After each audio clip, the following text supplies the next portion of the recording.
হঠাৎ করেই বাংলাদেশের একটি বিমানবন্দরে এক ফ্রেমে দেখা গেল শাকিব খান ও অপু বিশ্বাসকে।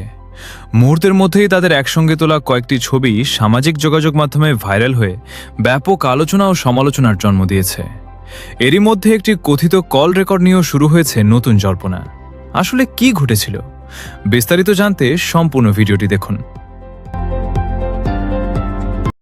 মানে নিজের কথাও শেয়ার করি, এই সাকিব আর আমি যে কাজ করছি, এই যে দুজনের মধ্যে যে একটা ভালো বন্ডিং, এটা শুরু হয়েছে কোথা থেকে? এটা নিশ্চয়ই আপনাদের মনে আসছে যে আসলে এটা কবে? এটা করতে চাকার কাবিন থেকেই শুরু হয়েছে। যেদিন আমাকে ডেকেছিল সিমরান বলে, ঠিক সেদিনই আমার শুরু হয়ে গেছে। ওই সিমরানের ডাক থেকে আসলে আমাদের প্রথম ফোন নাম্বার দেওয়া নেওয়া হয়। সেটা হচ্ছে আমরা যখন শুটিং সেটে থাকি তখন আমাদের প্রত্যেকটা মেকআপ আর্টিস্টের কাছে একটা করে মেকআপ ব্যাগ থাকে। সেই ব্যাগের মাঝে আপনার মিরর থাকে, টিস্যু থাকে, কাজল থাকে, তারপরে চিরুনি থাকে, অনেক কিছু থাকে।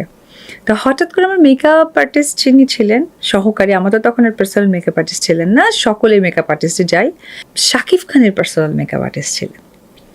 সে করেছে যে একটা টিস্যু আমাকে দিলেন। তো আমি নর্মালি ভেবেছি যে টিস্যু হয়তো বা একটু ঘেমে গেছে, ওটাকে পাফ করতে হবে। তো রাখতে গিয়ে আমার হঠাৎ করে চোখ পড়ে গেছে। তো তখন সে আমাকে ইশারা দিচ্ছিল, এরকম করছে। কি আমি বুঝতে পারছি না, কারণ আমি তো একটু মানে আমি অভ্যস্ত না, মানে অভ্যস্ত দেবার কথা না যে আমি এত ট্যালেন্ট না, বোকাশোকা মানুষ।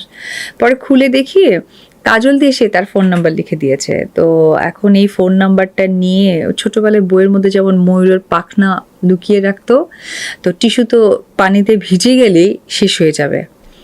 আর সেকেন্ডলি হচ্ছে আমার মা, মানে সবচেয়ে বড় যে মানে মানুষটা আমার সামনে দাঁড়ানো, কি করা যায় এখন।